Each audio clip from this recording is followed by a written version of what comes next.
leaving. I understand. Hang in there, alright? You can't. स्वागत है आपका द इमैकुलेट रूम में। इस मूवी की शुरुआत में दिखाते हैं एक रहस्यमय डॉक्टर जिसका नाम वोयन है और उसने एक प्रयोग विकसित किया है जिसमें वो एक जोड़े को एक साफ सुथरे कमरे में 50 दिन के लिए $50 लाख का इनाम देता है और अगर उनमें से एक कमरा छोड़कर चला जाता है तो इनाम की रकम गिरकर $10 लाख हो जाएगी। उस कमरे में बाहर के किसी भी व्यक्ति से बातचीत नहीं कर सकते और उनके मनोरंजन के लिए उस कमरे में कुछ भी नहीं होता सिवाय उन दोनों के। हालांकि वो इनाम के पैसों के हिस्से से पैसे देकर अपने लिए कोई ट्रीट मंगा सकते हैं और आज के जोड़े का नाम है माइक और केट, जो ये सोचते हैं कि वो आसानी से इन पैसों को हासिल कर लेंगे। माइक अपने आप को बहुत ही खुशकिस्मत मानता है कि उन्हें ये जगह मिल गई है और केट इसे एक दूसरे मौके की तरह देखती है। हालांकि वो ये भी कहती है कि वो अपनी जिंदगी को आसान बनाने के लिए इन पैसों को आधा आधा बांट लेंगे। अब केट तो ये सोचती है कि अगर हम कम खाना मंगाएंगे, कम चीजें मंगाएंगे तो हमारे पैसे ज्यादा बचे हुए रहेंगे, लेकिन ये चीज माइक को बिल्कुल भी पसंद नहीं है। वो भविष्य में अपनी जिंदगी को खुलकर जीना चाहता है और पैसों के बारे में वो जरा भी नहीं सोचता। अब वो उस जगह को छानबीन करते हैं और देखते हैं कि हमने इस कमरे के बारे में जैसा सोचा था ये तो वैसा ही है, बिल्कुल साफ सुथरा, सब कुछ सफेद होता है और उनके पास सिर्फ एक बेड और एक बेंच होता है और नियम के हिसाब से उस बाथरूम में सिर्फ एक बार में एक ही व्यक्ति जा सकता है और वहाँ पर एक लाल बटन भी है जिसका इस्तेमाल वो बाहर जाने के लिए कर सकते हैं, यानी कि इस गेम को क्विट करने के लिए। उस कमरे में एक टच स्क्रीन होती है जिसका इस्तेमाल करके वे ट्रीट मंगा सकते हैं और बाहर जाने के लिए दरवाजे पर एक बड़ी सी घड़ी लगी होती है जिसमें उनके वहाँ पर रहने का समय चल रहा होता है। उनका खाना सिर्फ इस हिसाब से बना होता है कि उनके हर दिन की पोषण की जरूरत को पूरा कर सके और फिर उसके बाद उनको एक सफेद शेक भी दिया जाता है जो एक सफेद डब्बे में होता है।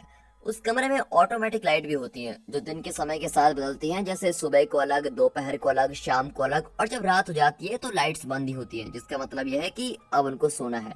टच स्क्रीन में अलार्म लगाने का विकल्प होता है, जबकि माइक को इससे कोई लेना देना नहीं। वो तो यहाँ पर बस छुट्टी की तरह बिता रहा है और आराम से देर रात सोता है और सुबह देर तक उठता है। अब केट को तो जल्दी सुबह उठना होता है, इसलिए वो अलार्म लगाती है ताकि वो एक्सरसाइज कर सके। वहाँ पहली रात को जब वो बेड पर जाते हैं तो माइक केट के साथ बिजी हो जाता है, लेकिन केट थोड़ी परेशान होती है कि शायद डॉक्टर उनको देख रहे होंगे, लेकिन माइक के जोर देने पर वो चादर के अंदर घुस जाते हैं और अब सुबह हो जाती है। केट बाथरूम में जाती है और अपने आप को शीशे में देखकर ऐसी बातें बोलती है जिससे उसका मन बदले और जिससे उसका हौसला बढ़ा रहे।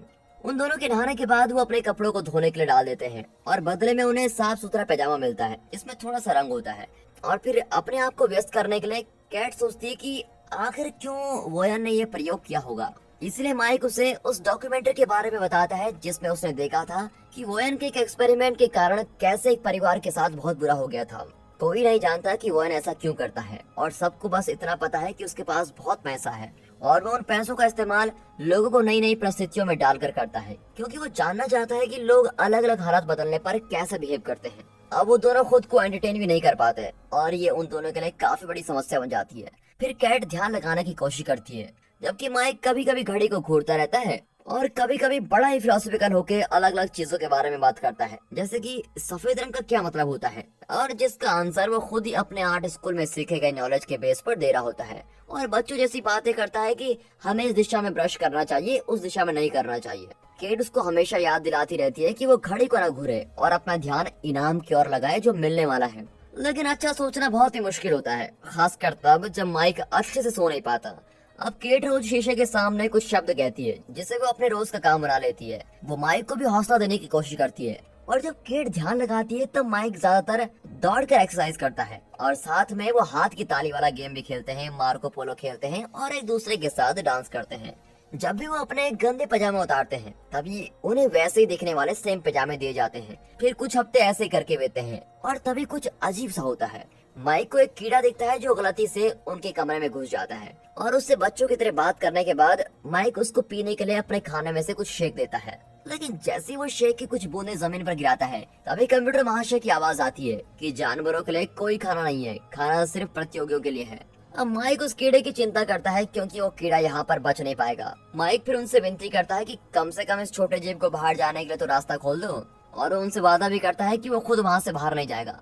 केट उसको समझाती है कि जिस स्पीकर से आवाज आ रही है उससे आवाज वापस नहीं जा सकती, जिसको सुनकर माइक दरवाजे को खोलने के लिए लाल बटन को दबाने का फैसला करता है। अब इस वजह से उनके बीच बहस शुरू हो जाती है, क्योंकि सिर्फ एक बेवकूफ की वजह से केट को ये लगता है कि अगर वो बटन को दबाएगा तो वो हार जाएंगे, चाहे माइक वहाँ से बाहर जाए या ना जाए। अब उस कीड़े को नीचे रखने के बाद माइक केट को बताता है कि वो कीड़ा भी एक प्राणी है जिसपे तुमको बिल्कुल भी दया नहीं है।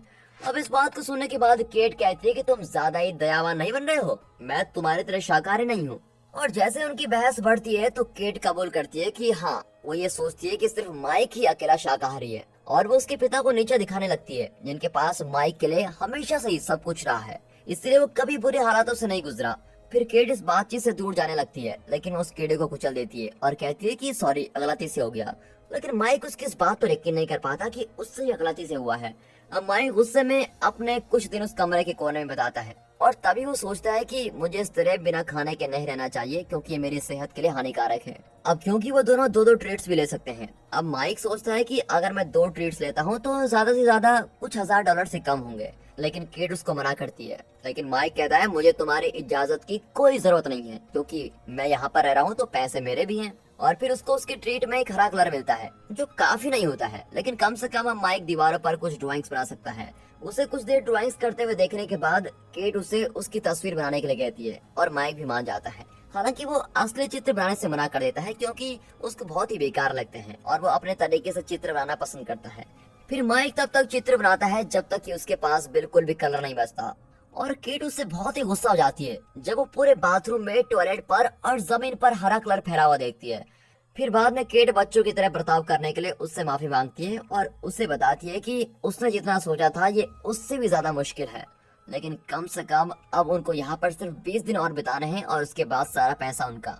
वो उदासी से अपने दिन बिता रहे होते हैं, तभी एक सुबह केट उठती है और उसे बाथरूम में एक बंदूक मिलती है। वो ये सोच रहे होते हैं कि ये भरी हुई है या नहीं, और उस बंदूक के वहाँ होने से वो बहुत ही डर रहे होते हैं, इसलिए वो फैसला करते हैं कि वो उसको बेड के नीचे छुपा देंगे, क्योंकि नियम के हिसाब से उन्हें वहाँ कुछ भी नहीं लाना होता है। फिर कुछ समय बाद उन दोनों कपल्स को एक रिवॉर्ड दिया जाता है, जिसमें उनको कनेक्ट करने की सुविधा दी जाती है, जिसमें उनको प्यार करने वालों ने उनके लिए वीडियो मैसेज भेजे होते हैं। फिर माइक को अपनी बहन की तरफ से एक मैसेज मिलता है, जो उसको बताती है कि वो और उसके माता पिता आजकल क्या कर रहे हैं। लेकिन वो ये भी सोचती है कि माइक अब केट के साथ नहीं होगा। अब अपनी बहन को देखकर माइक बहुत ही खुश होता है, लेकिन केट काफी समय से अपने परिवार के किसी भी सदस्य के संपर्क में नहीं आई है, और जब उसके पिता की एक वीडियो चलती है तो वो बहुत ही घबरा जाती है, जो आखिरकार अब सड़कों से दूर हैं और अब अनाथालय में रह रहे हैं।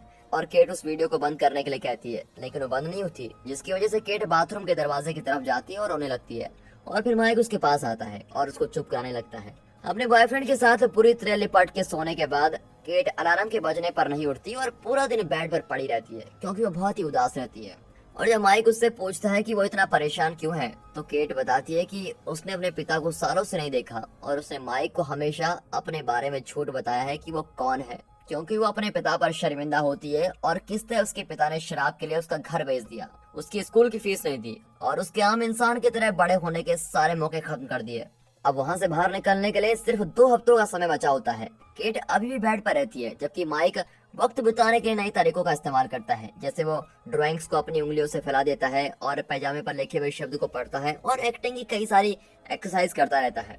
वो केट को चुटकुले भी सुनाता है ताकि उसका मूड फ्रेश हो जाए, लेकिन इसका कोई फायदा नहीं होता। फिर वो थक हार कर उसके साथ बेड पर लेट जाता है, ये सोचकर कि शायद वो इससे थोड़ा अच्छा महसूस करे, और ये भी काम नहीं करता। अब माइक कभी कभी जमीन पर सोता है ताकि कुछ अलग महसूस कर सके।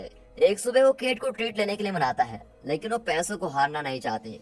माइक उससे कहता है कि वो नहीं जानता कि वो ये सब आगे कर पाएगा या नहीं, और वो आखिरकार केट को बेड पर से उठने के लिए प्रेरित कर देता है।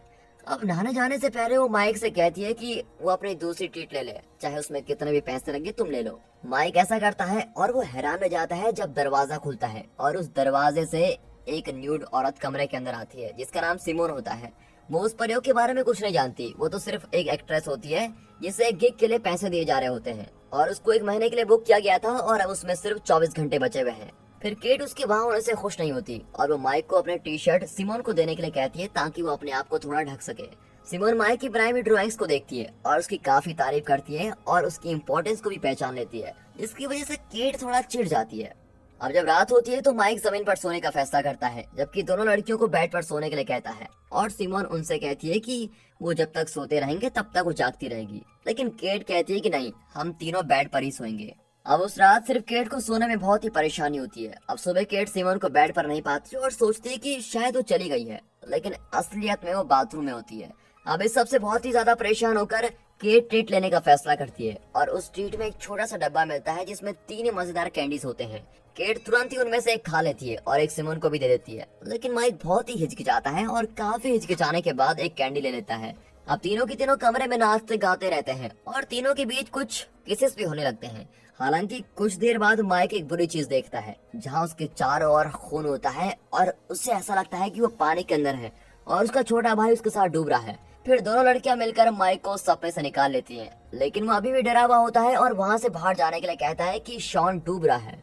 केट उसको खींचकर बेड पर लेके जाती है और उसे तब तक शांत करती है जब तक वो सो नहीं जाता। इसके बाद सिमोन केट से पूछती है कि माइक क्या कह रहा था। तब केट उसे माइक के छोटे भाई शॉन के बारे में बताती है, जो उनके पूल में डूब गया था जब माइक उसका ध्यान रख रहा था, जिसके लिए माइक आज भी अपने आप को कसूरवार समझता है। माइक उस वक्त नशे में था जब ये सब हुआ था, जिसकी वजह से उसको बहुत ही चोट पहुंची थी और इस वजह से वो उस कैंडी को खाने में भी झिझक रहा था। सिमोन उसे ये भी पूछती है कि आखिर वो दोनों कैसे मिले और केट उसको बताती है कि उस दिन बारिश हो रही थी और उसके पास छाता भी नहीं था और तभी माइक उसके पास आया और उसने उसको बारिश से बचाया।